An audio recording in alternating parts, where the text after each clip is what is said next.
Okay, I wanted to show you how to use the free online graphing calculator. And on your My Open Math site, which we're on here, you'll see a menu that says Syllabus, Forum, Calculator, Videos, and Textbook Solutions. If you click on that, you'll see a link for the Working Online Graphing Calculator. Click that and it will download it. I'm using Google Chrome, so it downloads it over here. And then when you click on it, it opens up the calculator.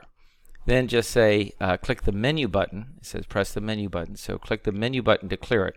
And that gets you into your different menus. And the menu that we're using right here is the Run menu.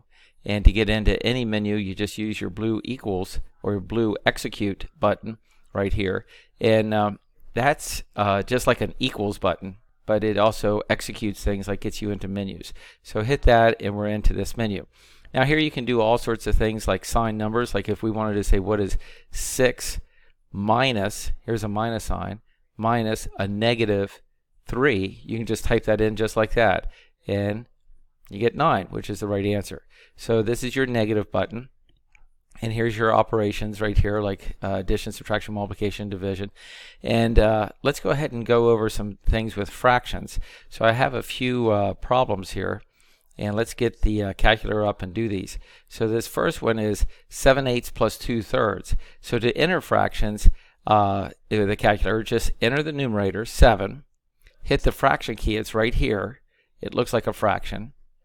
And then the 8, then whatever we're going to do with it, like plus, so plus, then 2, fraction key, 3. And when you hit execute, you get the right answer here of 37/24. And I'll show you that that's the right answer. If you were doing this by hand, you'd have to get a common denominator. And so we'd have to multiply this side, the left-hand side, by 3/3, since the denominator over here is 3. And multiply the right-hand side by 8/8, since the denominator over here is 8. That then gives us a common denominator of 24. 3 times 8 or 8 times 3, either way, it's 24. Up here, that's 21. And right here, 2 times 8 is 16. Add those and you get 37/24, which is what we got. Now if you want that as a mixed number, see right now this is an improper fraction because the 37 is bigger than the 24. So anytime you have a fraction that's bigger than 1, because the numerator here is bigger than the denominator, that's called an improper fraction. So you can write that, you can leave it like that if the problem doesn't mind you leaving it like that. But here to switch this to a mixed number, you can by hand you would divide. You would take 24 goes into 37 one time with 13 left over. So that's 1 and 13/24. But the calculator does that by just hitting this this button above the F to D button. See, here's a fraction button. The F to D button, if you click that, that switches it to a decimal. See, 1.5416 is approximately what this fraction is. And if I click it again, it brings it back to the fraction, 37/24. But up above it, you can see like a mixed number and also a fraction. Now to get these things that are above the buttons in yellow, you have to hit shift first. So if I hit shift and then that button, that gives me the mixed number format. So that's 1 and 13/24. So that fraction, and I can hit it again and bring it back to what it was. So 37/24 is the same as shift this, and there it is, 1 and 13/24. Now you can just enter in regular fractions and it'll reduce them. Like if you have something, let's say 16/12. Let's do that one. 16/12. Well, 16/12 reduces, and if I hit execute, I get what it reduces to. It reduces down to 4/3 because 4 goes into 16 4 times and 4 goes into 12 3 times, 4/3.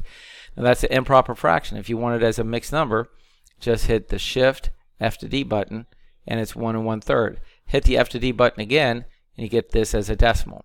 So that's nice. Now if you have mixed numbers that you are going to do arithmetic on, you can do that on this as well. So here's a problem, 1 and 5/12. Now the way you would enter that is 1, hit the fraction key, 5, hit the fraction key again, 12. So that means 1 and 5/12. Now this problem says divide that by, so I'll hit divide by and type in the next fraction the same way. 3, fraction key, 3, fraction key, 4, 3 and 3/4. hit execute, and I get 17/45. And you can see that's what I got when I worked it out here by hand. See, what I have to do if you work this out by hand, you have to switch these over to improper fractions. So 12 times 1 is 12, plus 5 more is 17/12. 4 times 3 is 12, plus 3 more is 15/4. Then you have to change, invert the second fraction and change it to multiplication.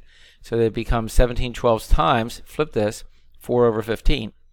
The 4 is reduced, 4 goes into 4 one time, and 4 goes into 12 three times, then you just multiply straight across. You don't get common denominators or anything like that when you're multiplying or dividing fractions. So you only do that when you're adding or subtracting. So multiply straight across. 17 times 1 is 17. 3 times 15 is 45, and there's your answer, 17/45. And if it would reduce, the calculator would reduce it for you automatically. So that's your basics of fractions right there, and I'll stop the video right here.